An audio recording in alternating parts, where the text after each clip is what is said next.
Hi everybody, it's Tom Schaller here in Los Angeles with Udis, and thanks for joining me. I'm happy to paint for you today. I just want to say big hello to my whole Fabriano family, and a very special thanks to Anna for all her hard work and patience in pulling all this together. So thank you all very much. Now join me over at my easel. See you soon. Okay, hey guys. Well, I think these days, one thing I keep hearing from many of my painter friends is we can't travel as much as we used to, which is a shame, but we adapt, and a good painter should be able to paint wherever they are with whatever they have to work with. So today I'm going to be confronting something I think we've all had to face in the last year or so, and even before that and even after this passes and some kind of normal comes back. And that is the task that artists sometimes have of painting from a photograph. We all have to do it, I think. From time to time, there are always reference photos that we have to use, and it can be a benefit, but there are certain pitfalls that I want to discuss today. So the theme, I guess, of my demonstration would be the artist's job of interpretation, interpreting what we see. Today that's going to be from a photograph, but it also holds true, I think, when we paint plein air or from real life. The visual information that we get as artists, I think, has to be interpreted, edited most often, boiled down to something better, hopefully, for a painting. Certainly different. The reality of what we look at, either in real-world observation or in a photograph, is quite different than the reality of the painting that will follow from that or is inspired by that. They are connected, but they are two different things altogether. So the artist should never feel the need to duplicate, copy, or imitate exactly what he or she sees, but rather use it as an opportunity to, again, interpret, make that your own using your own artistic voice. So anyway, today in my art, I'm going to be in New York City in Central Park and painting one of these beautiful pavilions that are in the middle of the park. These are Victorian from the last century and made out of rough-hewn wood. And a theme of a lot of my work is contrast. And I don't just mean the contrast of light and dark, although I do mean that, but also of in the visual image of vertical versus horizontal imagery, diagonals as well, but also more thematically or in terms of narrative, the idea of the clash of the natural world and the man-made world. Many other things too, but that's mostly what I'm going to be tackling today. One of the beautiful, compelling things about Central Park, I think, is that it's this gorgeous rural oasis in the middle of an incredibly dense, busy, urban metropolis, New York City. And I like that contrast. It plays in very well to the themes that I like to address as an artist. So this was the original, one of the original reference photos I took. I did sketch this a year or two ago on site, but I'm going to sort of replicate that idea here in the studio today. So again, what I like is the contrast between this rough-hewn, organic, rural shapes against the more hard-edged stone and steel and concrete city looming behind. So that's one level of contrast. The other pitfall I think we fall into, or probably the main pitfall that we can fall into when we look at a photo and we want to paint from it, aside from the impulse to paint every little thing you see, is that a photograph has a way of flattening all the visual information so that the background becomes as important as the foreground. All the details in these distant buildings can distract us and pull our focus away from what we're really trying to paint. So what I always do, however I paint, however I approach the subject, I try to set up a hierarchy of what's important in my painting. The most important consideration is, why am I painting this? What is my intent? What is the intention of this painting? What is it trying to say? It doesn't have to be a big important story, but I try very hard not to paint things, people, places, or things, but I try to paint my reaction to them. I try to paint what that person, place, or thing is asking or saying to me, and then transfer that, I hope, to the viewer. So here we have this beautiful pavilion. I love the imagery and the story that this tells, the contrast between rural and urban, between light and dark. But I think the photograph, the real world observations, need some design work, some interpretation to make it a more compelling photograph or painting. I usually take a black and white photo as well, or I strip the color out of my original so that I can study in black and white the values. After intent, I think the most important thing to me about any painting is the composition, the placement of shapes on the paper. To get that to work, then it becomes a value composition. Your darks, how do you place your darks, your lights, and your midtones? Never can forget you're working on a flat, two-dimensional sheet of paper. We have only two dimensions to work with, height and width. So anything we can do generally to play up the sense of depth and dimensionality, I think, is to the good. It's why I always do these little sketches for myself. Even if I think I know exactly where I'm going to go, these sketches help give me a much more clear idea of the painting that will follow. They help pull me a little out of this reality into the more, I think, interpretive, more emotive, more artistic reality of the painting to come. This also helps me teach myself where I want to save the light in my paintings. If you lose the light in your watercolor, you're usually in trouble. I organize all of my paintings pretty much, now I think consistently, in three basic values: the darkest darks, the lightest lights, and the rest of the painting in neutrals or mid-tones. So what I'm going to try to do is set my lights right here, which is quite different, you can see, from the actual photograph. So I'm redesigning reality to make what I hope will be a better painting. So I'm going to illuminate from behind the park and the city and just let it vanish, dissolve into light behind. The darkest darks, I'm going to crowd around the lightest lights. So these trees that I'm adding a few trees here, some redesign.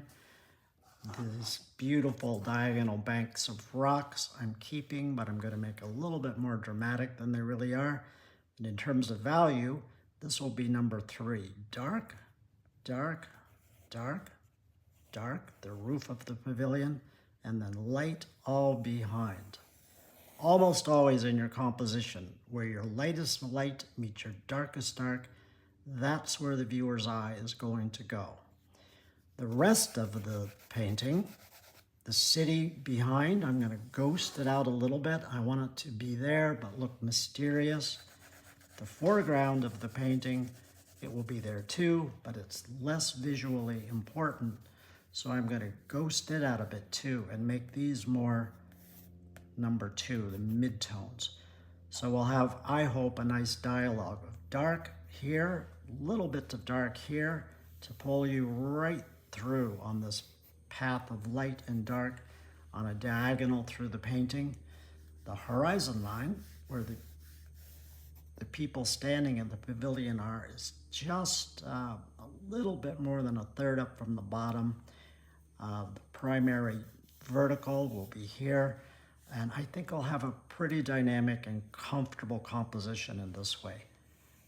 But the major reading of darks and lights is going to be on this diagonal axis, secondarily here, and tertiary here. So yeah, it's pretty dynamic. I want to try to tell the story of the feeling you get when you walk up this rocky slope and stop for a nice shady rest under the pavilion. And again, it's not a big story, but that's what I'm going to try to do.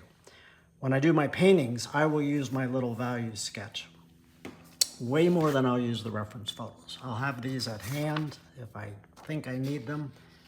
Often the reference photos, once this is done, will pull me out of the work and make me slow down and start to paint details a little bit more than I might want to. To respect the time, I sketched this up beforehand a bit, but I think I was pretty true to my value sketch. I use this to draw this, not the reference photos, believe it or not. I looked at them just to try to memorize some important details of the structure, but I also, if you really study this, will see this isn't really a faithful replication of what that is. It's sort of again, an interpretation, an idea of it, rather than a duplication. I've done some redesign there as well. So I'll keep this, my study, off to the side because that's my value blueprint. And start in. Generally speaking, the lightest lights are already there on the surface of the paper. So I, generally speaking, work on my paintings from light to dark, and the darkest elements come in last. It's not a rule or always the case, but very often my darkest darks might tend to be the elements that have harder edges, and my lighter midtones might have softer edges. That's another way to emphasize depth and perspective in a work too. Things with softer wet edges tend to look a little farther away than the elements that have harder edges tend to look a little more close. There are thousands of exceptions to that, so it's not a rule, it's just one way you can go about organizing the values in your painting. I've turned my painting upside down, as you can see, and I'm working with a big, flat, all-natural brush to quickly sort of carve in some initial midtones. I'm going to use a combination of yellows and violets for the buildings. This is a Naples yellow. I'm not being very careful because, again, I really I try my very best to make my paintings about shapes of light, dark, and tones rather than about objects. There's a time for being specific and accurate in depiction, but more often than not in a watercolor, or maybe in painting in general, I don't know, it depends on how you paint. But it's the shapes, it's the values that are far more important than any kind of accuracy in terms of detail. So again, I'm not being very careful, I'm just carving in some midtones. I'm always saying this, but it's true. In watercolor, it's true to say, I think, that it's a subtractive medium. And by that I mean you start with the blank white sheet of paper, 100% light, and then you subtract away some of that light by painting in the shades and shadows. People ask me often, how do you paint light in your watercolor? And of course the answer is, I don't. The light is already painted.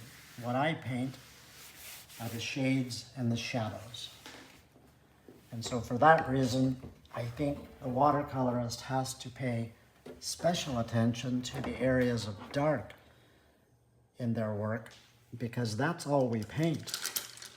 And so it's important to make the dark areas of your painting as vibrant or as luminous or as communicative as you can, because that's what gives the light its life and its purpose.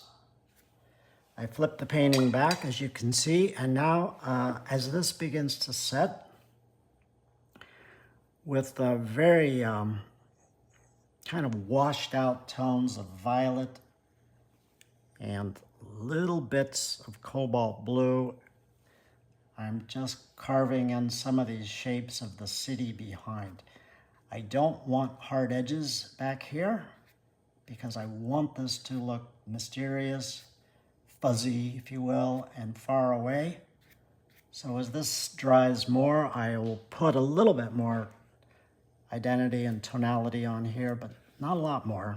I want to just paint these in pretty wet and wet so that they look, you know, very distant, very far away. I'm always cognizant that I'm working on a flat sheet of paper. Everything we can do to make 3 dimensions look real is magic to me, because it is. It's a magic trick. But it's fun. It's fun to try to do that. The illusion of depth and perspective, which is really all it is a very fun thing to try to achieve. I really love very textured paper.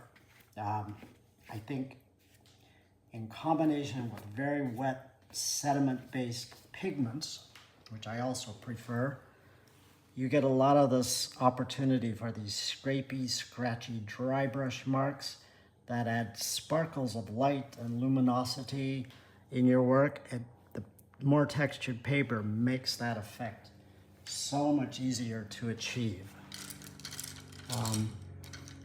It also, when the painting is dry, adds a sense of depth and luminosity that I just cannot seem to get in more smooth surfaced paper. So here I'm going to work in slightly forward of the distant buildings, just a hint of the some of the trees in Central Park that are in the, not the distant distance, but in the mid-ground distance. So again, I don't want too much saturation of color. I don't want too much definition in edges. I want these to look far away, but a little bit more colorful, which visually tend to pull them forward of the city beyond and begin to establish some of those depth that I want. I didn't mean to do that, but no worries, that should come right off. Right here, I'm being careful to try not to spill any more paint, but to maintain that area as the lightest light. So as these trees begin to come out of the mist toward us, if you see in the real picture, gradually there are more and more trees and things in the foreground. Any details in here are just not important, but I do want that sense of depth. That's what is important. So that's what I'm concentrating on. So I'm adding bits more color and a little bit more, I don't want to say detail, but I'm allowing some more paper to show through, some more sparkles of light. And I'm using a little bit less water, a little bit more pigment, to imply the trees in Central Park to begin to magically appear. These are not that important in the composition, so I don't want to go too far or do too much. But I think that's, for now, that's enough. This little handy spray bottle I couldn't paint without. It's one of my most important brushes. But when carefully used, It's so helpful in getting this kind of effect for edges to become softer, to set up dynamics between wet and more edge-based work, and to encourage complementary tones to blend together. It's just an extremely handy tool. So I will come back as that sets. It's still very wet just now, but I do want, if you look back at my value chart study here, this mid-tonality there is pretty much established, but I want something similar here in terms of tonality, maintaining only the light right in the center behind the pavilion. Yeah, behind these trees, I want it to stay pretty light too. So I'm gonna, before that dries, I'm gonna brighten some of that up. Yeah, we're okay. This will all be pretty dark. As that sets more and can hold an edge, then I'll put the darkest darks in. So here, coming up to the pavilion, is a rocky path with all these beautiful granite stones. So I'll keep this, because it is closer to us, I will use some more warm tones, slightly more color, but I want to keep it in the mid-tone range. Another kind of rule of thumb, not a rule because there really are no rules exactly, but just sometimes it's worth considering that when the eye sees things that are far away, they often tend to become a little hazy and look a little violet, a little blue as they're far away. So a little trick I sometimes use, I mean, again, it's not a rule, it's just a little trick you can use, is if you make elements that are more in the foreground a bit warmer and allow elements that are in the background to become cooler. 1,000 examples of exceptions I can think as I'm saying this, but that's just a trick you can play and think about. I'm just dry brushing without too much water, just some tone on this scruffy, stony path. And again, I'm not painting in all these stones, but if you just dry brush in with a flat brush, you can imply so much without literally having to paint it all. And again, what I'm doing is trying to knock back a bit of this pure white here to make that the center of focus. So far, so good. Yeah, I'm pretty happy with the look of that. I mean, I don't want to kill all the light. I just want to knock it down so it becomes more of a mid-tone, but also looks a little forward of all of this stuff. And so far, so good.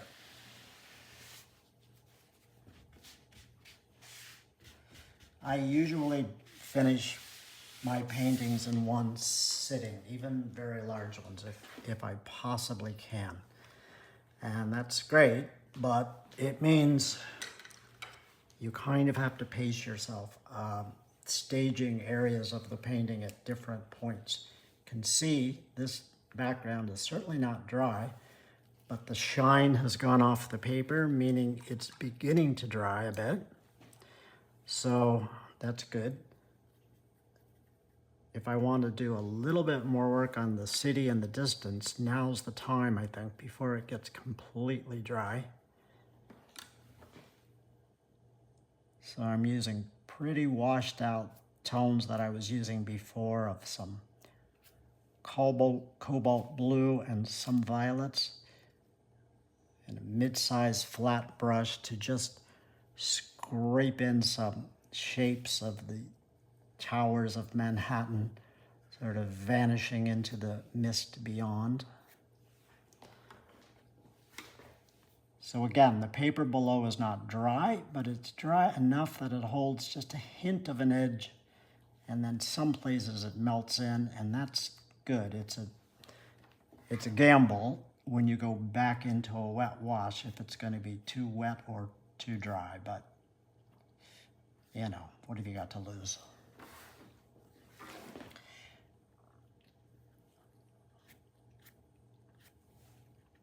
I want the towers of the city to sort of vanish up into the sky so that they don't become, so they look mysterious, and also so they don't become too dominant in the composition.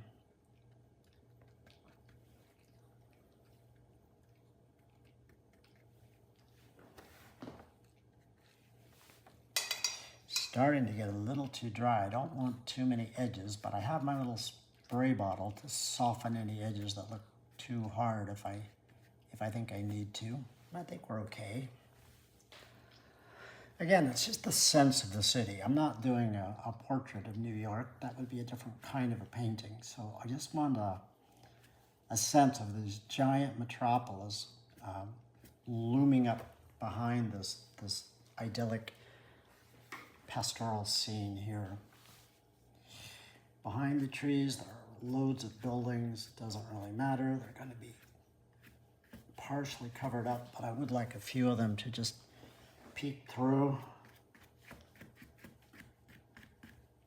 But I don't want to kill the light there, so that's enough. There's going to be trees all over that area. You'll also notice I'm not worrying about cutting in around this pavilion to try to hold the edge. And that's because I know that this thing is going to be one of the darkest elements in the painting. So when you're painting in values, a darker tone layered over a lighter tone will always dominate, and that edge is what matters.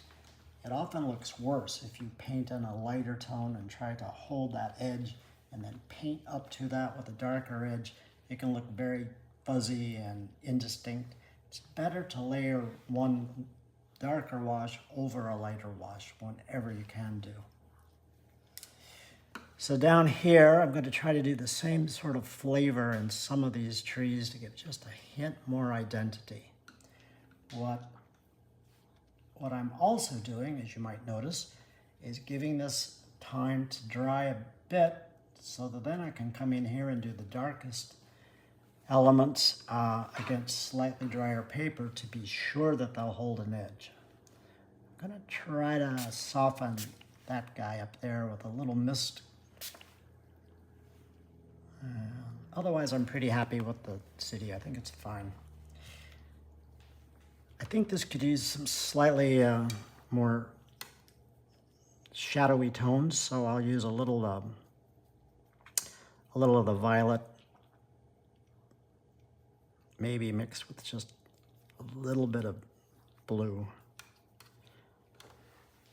Don't really need to worry about color too much in here. It's more a story of value, which is just about always the case. We all love color, I do, but I'm also aware that color is so often the question and so rarely the answer. Almost all the problems or issues your painting might have, 9 times out of 10 are solved by adjusting the values, not the colors. That is true for me in any case. I shouldn't speak for you guys. But again, I love color, but I think color is one of those things that can sort of beguile us and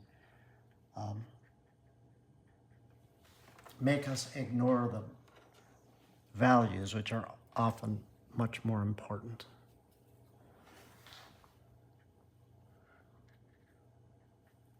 So as these trees come a little forward, I'm just scraping on some deeper, this is a darker warm tone of Van Dyke brown to imply some of this tree cover.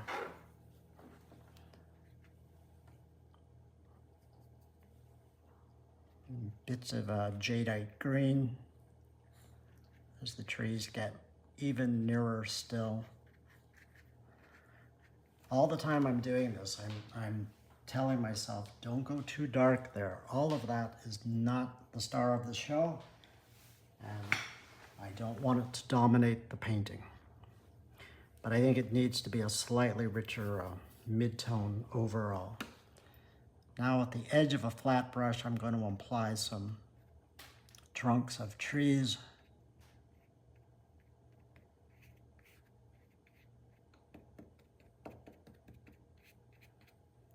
And then you've probably already guessed, but I'm going to hit this with my water mist bottle in a second and try to encourage all these shapes to run together and hopefully not lose all of their identity, but a little bit.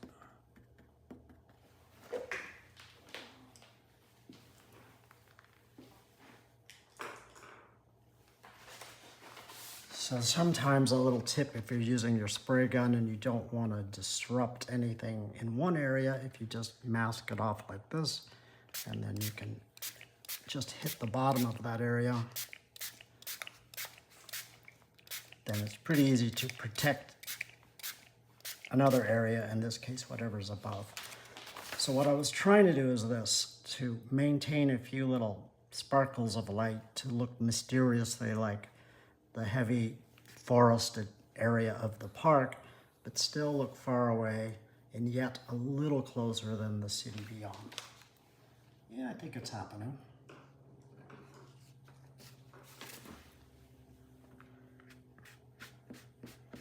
Here, there are some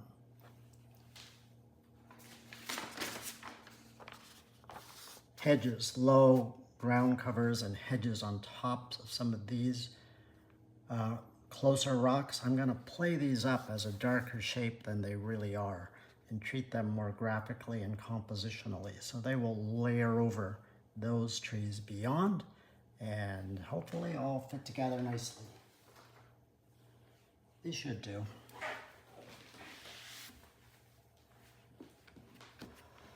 Okay, now, not crazy about those shapes. They look a little awkward, so rather than fix them, I think I'll just soften them. Now they don't bother me. A few of these buildings that are closer than those, as this dries more, I will assess whether I think it needs it, but if they do, I may, as the paper dries a bit more, add a bit of tone to get them to pull away from the layer of buildings beyond, but we'll see. It may not need it. It's not all that important in any case. These trees that I've largely invented, but are pretty important to my composition, I'm going to lay in next. They're not all going to be quite as dark as what's happening here, but they will be darker to become part of this whole dark diagonal shape that's going to hopefully add the dynamics to this painting of this toggling between dark, light, dark, light, dark, light, all the way down through the painting. So compositionally they're important, but I don't want too much really dark going off the page. I'll probably try to crowd more darkness down here near the center of focus.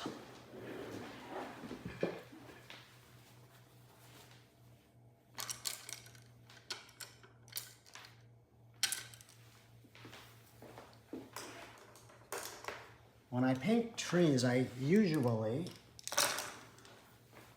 of course it's not always the same, but usually I paint them by, as quickly as I can, indicating the areas of leaves and foliage first. And then before that gets a chance to dry, I will come in and add the trunks and branches to. The point of that is so that they all blend, melt together, they connect. I'm always looking for, in my work, areas of connections. we all paint differently, and there's no one right or wrong way to do it. I understand, but what I like to see in my work whenever I can is a dialogue between all elements where everything is talking to each other. They may not get along, but they're all speaking together. And by that I mean the areas of dark, for example, may not all physically touch, but there'll be a visual connection through. Connections are a big deal, is what I'm trying to say. The same with light. The areas of light in this painting may not all physically touch, but they will be visually connected. So connection is a big deal. I'm not a fan of work that I've done that I look at and I think I can see myself painting a little area here, a little separate area over there, and the painting starts to look fragmented and disparate. I think that's often what a photograph can do to us. It can seduce us into falling in love with, you know, the little details here or here or here or back here, and we start to lose the whole big picture. So I think for me, a successful painting is one that understands that, assesses that, interprets that, and gets around it and makes all elements of the painting connect visually, even if they don't in real-world observation. So yeah, now I'm painting in tones of different shades of green, the foliage on this grouping of trees, keeping the darker tones squeezed more here, slightly lighter tones out there, away from the center. I don't really need to get too picky, but I'm pretty, I'm trying to be pretty careful to model the values and keep them where I want them. So again, the darker tones more toward the center of interest, and the lighter tones as the painting goes away from us.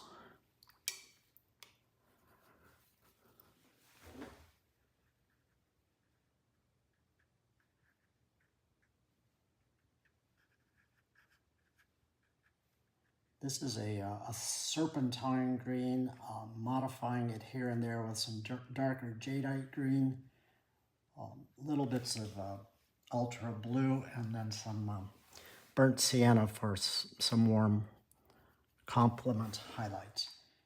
It's another contrast I always do, and my colors are always hopefully successful, but an orchestration of complementary tones, warms, cools, lights, darks. So that's pretty good as far as foliage. I don't want to overdo it, and I don't want to wait too long for that to dry. So I want to start to quickly roughen the branches and some of the larger trunks so that they melt into these areas of foliage and everything begins to connect a little bit more successfully.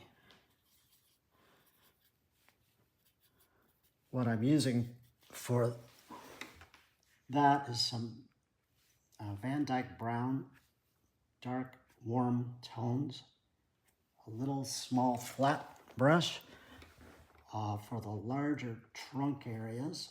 I'm just sort of dragging it over everything quite quickly so I get some aeration, dry brush marks through the wet foliage marks, so it all looks very organic, I hope, and not overpainted or segmented, but that everything connects.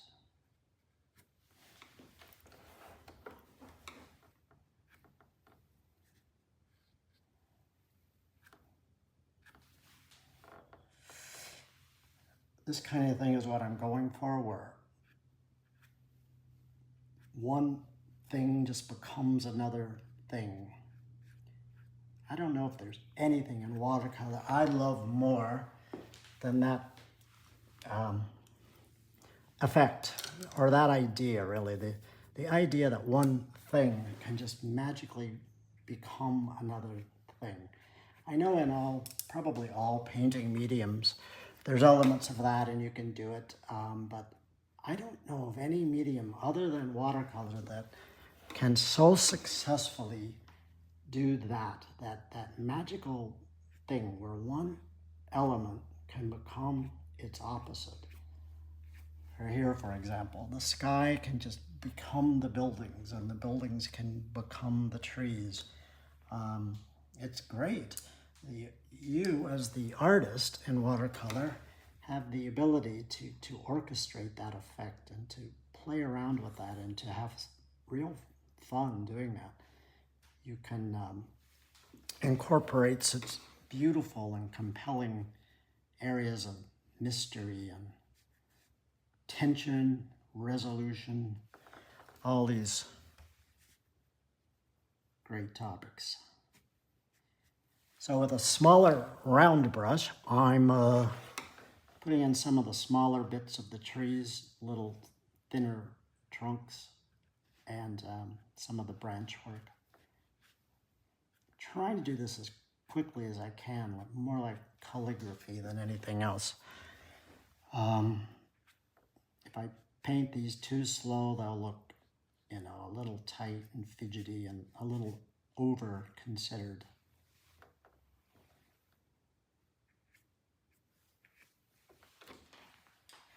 So that's all pretty good. I've maintained the light here where I want. I have a nice organic shape that's dark, but not too dark.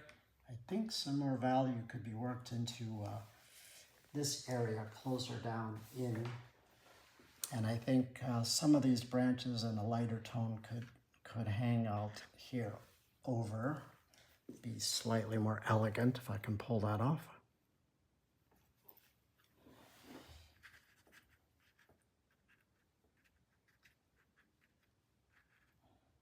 Again, these needn't be too dark.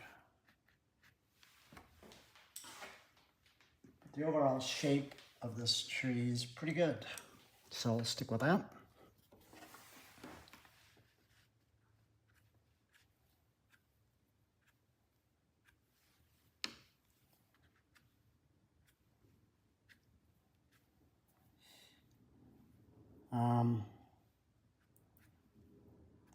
Painting branches is fun. It can go haywire. You can overdo it. So often, like all things, generally a little less is more. I think if you can try to do it without thinking too much, just intuitively make these marks. Don't forget to breathe. They'll almost always look better than if you paint much slower and more methodically.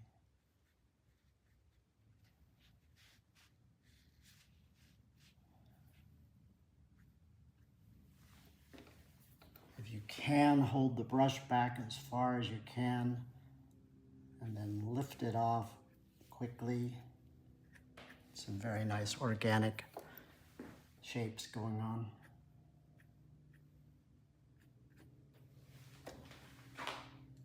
I think that's all right. It probably needs a little bit more connection. And again, I think it probably could stand a bit more value right in here. But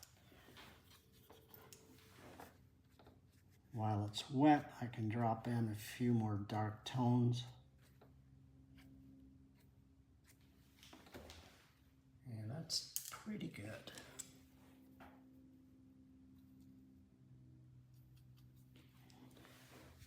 These overhanging leaves, I'm going to darken even more.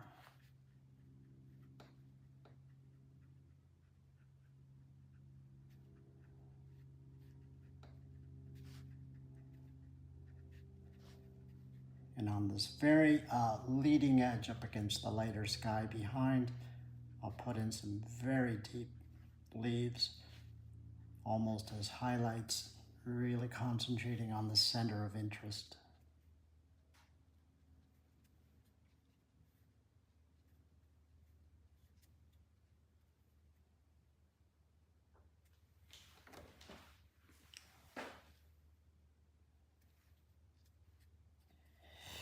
Okay, now before this dries, I'm going to start to rough in this dark edge of the rocks, because I want that to connect to the trees so the trees can just become the rocks.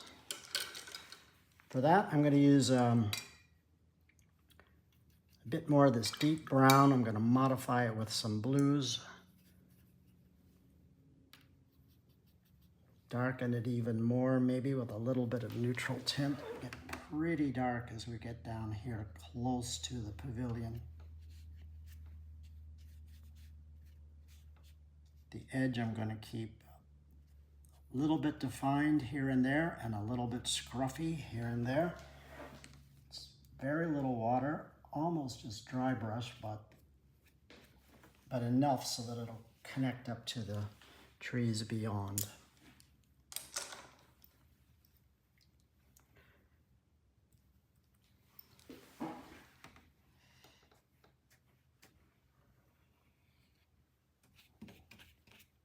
Then some deep blue, which is a beautiful complement to that dark brown.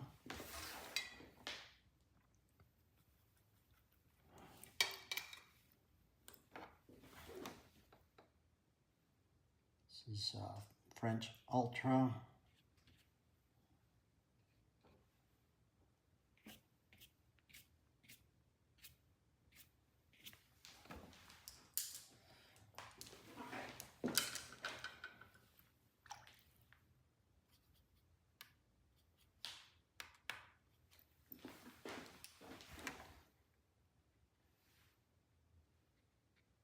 And this is right out of the tube, neutral tint, pretty darn dark. Just as we get closer into the pavilion, I'm going to make it the darkest part of the painting. Really will be right around in here. It's a somewhat indistinct sun angle that I've got, but it's primarily coming from left down, from upper left to lower right, so there'll be some shadows coming across from left to right a bit. Work here while it's very wet on just some stronger, slightly more defined connections.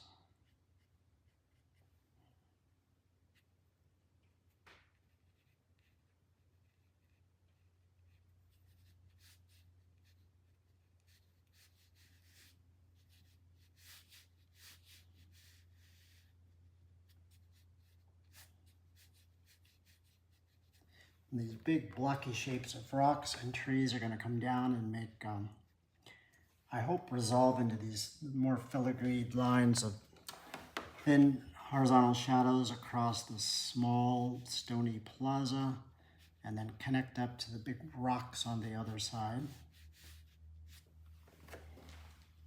Yeah, looks pretty good. As this dries, I can add some dry brush marks to imply some of the more rocky shapes,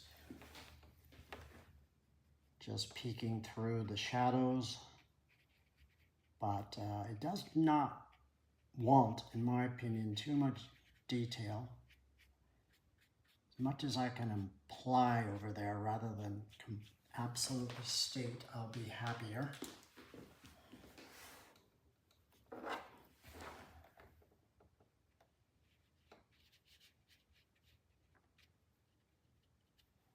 There is a figure here. I want to include him, but he's not really central. He's just kind of a nice contrasting element, but I just want a figure walking out of the shadows. So I don't need to be too careful about the specifics of him or what he's wearing or anything.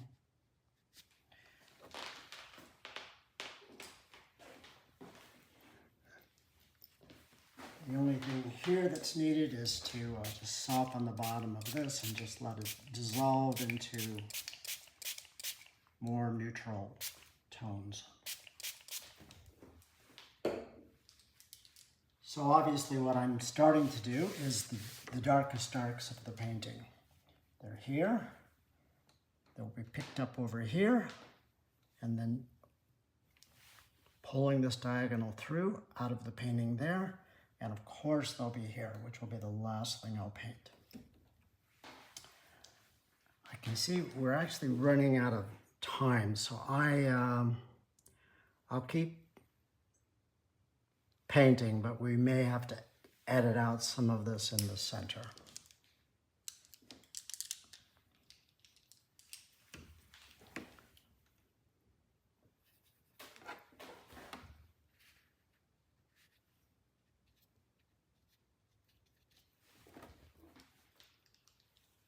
So I think what I would do is stop the video and then just pick it up for the end part when I wrap up the center of focus. So what I've done is laid in some of the darks here to set up the dialogue of the darks on this side and highlight my lights in the center. So I did a little bit of work here. I have this figure just very sketchy, but emerging from the shadows. He's walking up the hill. So now all I have to do is wrap up my actual pavilion, and then we'll be done. So far so good. The light's established, the midtones are all in, and the secondary darkest darks are in, and now the darkest darks here to connect left and right, and then we'll be finished. I have put, as you can probably see, a bit of warm tone under the pavilion as if to imply some reflected light, but not so much because it would be accurate or representational, but just to hopefully give this structure a little bit more dimension and depth. It's a very rough-hewn wooden structure, so I want to paint it in quick, confident-looking brush marks to allow for a lot of this hop and skip, little air holes to show through, just to make it look lively and aerated, because the slats of the roof allow light and air to come through, so it isn't all a solid roof in any case. I'm dropping in little bits of orange, ochre, or red here and there, warm tones in any case, to also help enliven it and to imply some of the sparkles of light that may be shining through the timbers. The very edge here where it meets the sky and the cityscape beyond, I want it fairly dark and clear. There's a lot of organic material in this, a lot of foliage and trees. So this will be hopefully an effective counterpoint to all of that. Something slightly more structured, however rough it is a man-made object, so I want that juxtaposition of this rough-hewn but man-made object with the more organic nature of the foliage, rocks, and trees on either side.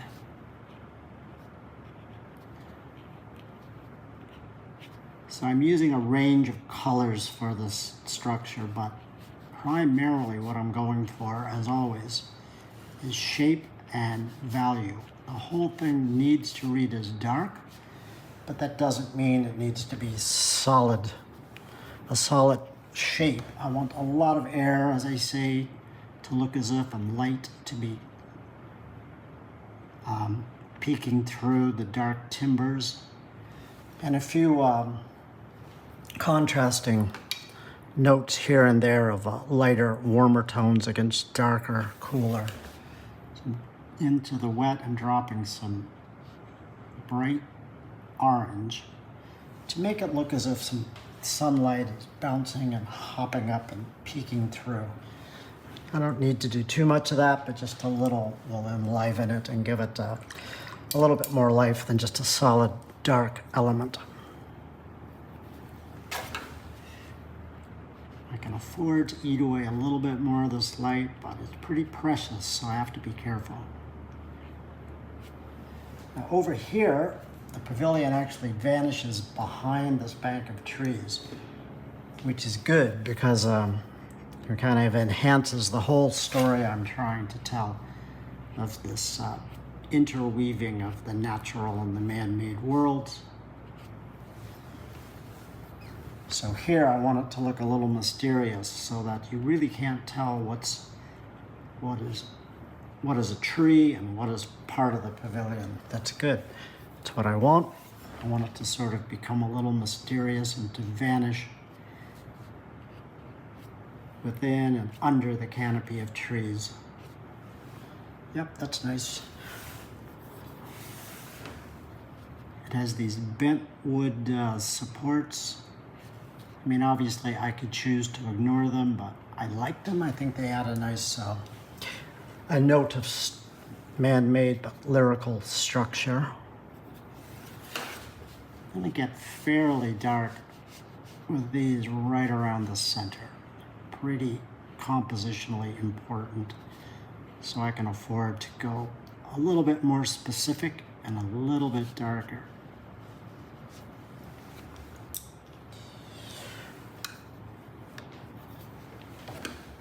A whole series of uprights on either side, and I don't mind that there's some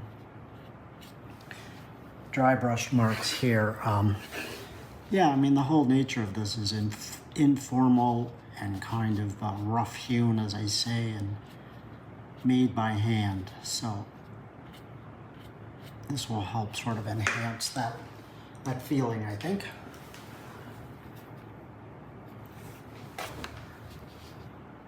These are such beautiful little structures. Central Park was not there in reality. It's one of the great joys of New York. It was designed by humans. Frederick Olmsted, Calvin Vaux did a lot of the bridges and many of these structures back in the late 19th and early 20th century. So the entire idea of Central Park is miraculous. It was just farmlands. There was no big city around it at the time it was built, but the designers correctly anticipated that there would be. So they sectioned off this big area of farmland, and there's man-made lakes and tunnels and beautiful bridges and these pastoral structures everywhere. And sure enough, in time, not much time, the city grew up all around it. And now I really think it's one of the great, amazing man-made items in the world. They truly designed nature. It's shocking to be in the middle of Central Park. You would never know you're in the middle of a massive city all around you. But I think without it, New York City would not be as livable a place as I think it is. It's a great gathering spot, of course, and great living room in a way of the city. Great public service works. So here I'm just polishing up some of these trees that are just next to it to kind of further enhance the weaving of man-made and natural. And yes, the warm tones of the distant supports, I think, help give this both a little bit of life and also a little bit more dimensionality than it would. The idea is that light is shining in gently from behind the structure and illuminating it from behind.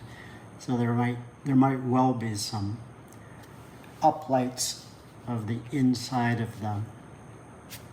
the ceiling.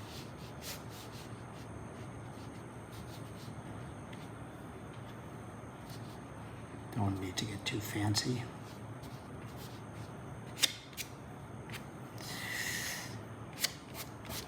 What else did I do? I did bump up these buildings in the near distance a little. I'm not sure I needed to, but I think that's fine. I worked a little bit on this guy to make him look very sketch-based, but as if he's walking out of the shadows, coming up to this illuminated, beautiful little pavilion. Then I'll draw his friends here waiting. I'll paint them in.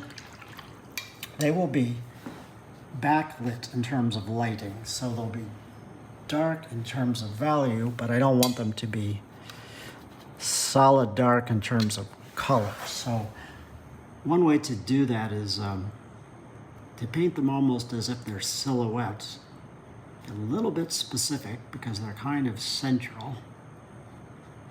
So I want them to look a little bit, have nice, fairly clean edges, at least on the tops of the figures. And in pretty dark tones. This is neutral tint and ultramarine.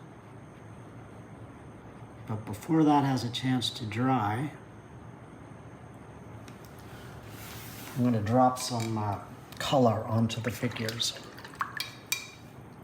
This is a good way to do figures that are not too close to you. You want them to look overall silhouetted or backlit or dark in a sense, but you do want to add some sense of color. So if you start with a very dark wash and before it dries, just drop in some color, that's some cad red.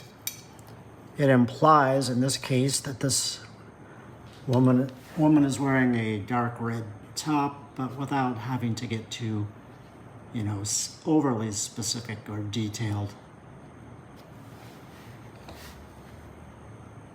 And then her friend here, I think I'll give him a manganese blue jacket or shirt.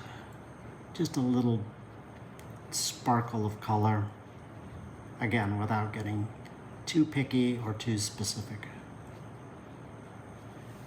So again, they have some color, some local color, as if little jewel tones, but this is intended, of course, as a very sketch-based, loose painting. So I don't want anything in it to be overly tight. Little bits of detail are appropriate. But overall, the whole painting needs to feel lively and joyous, I hope, despite all the dark tones, and loose and not overly fussy. The last thing I need to do is just sort of connect with some ideas of shadows along the ground plane. The figures, left and right.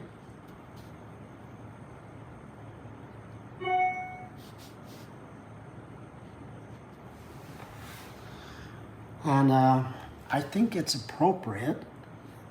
Might be a shadow off this one upright. I could imply a bit of that too. I think it's actually appropriate and it helps advance my story to not really be able to see where the end of this pavilion occurs and the distance happens. It all just gets bleached out in this glorious light from behind. So basically that is it. I will probably do a little bit of touch-up work as this dries, but I'm running a bit long in time, so I'll call it quits for this. But overall, what I've tried to do, again, is tell a story, not paint a specific thing. I've tried to interpret a specific scene by telling a story about it. So if we go back to our reference photos a moment. Sorry, I'm just trying to make slightly more elegant marks in these shadows. I'm not doing a great job.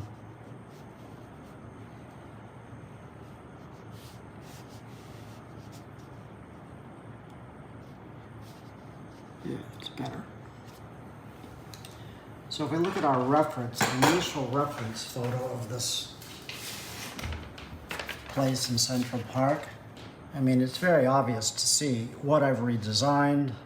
I've obviously made changes here and here, and things and objects I've redesigned. But overall, I've redesigned the values that you see in the photograph. I've reimagined them, interpreted them into what I think is a more effective painting than I would have had I just copied the photograph exactly. So now I think I have a much more lucid sense of depth, of a foreground, midground, and background, a much more organized system of values, dark, dark, dark. All the darks connect, but they're lively and I hope a bit luminous with all these different tones reading through the dark. And then the light connects here and here. Primarily it's in the center with the darks cutting through this way, allowing the light to really come alive. And then all the midtones acting almost like supporting cast members to advance the story. So I was pretty true to my values composition study. And again, I went far more from this than from the reference photos, which I really didn't look at after I started painting. But I want to thank you guys for your attention and for hanging with me through this. And I hope to see you all again down the road, and happy painting. Stay safe out there.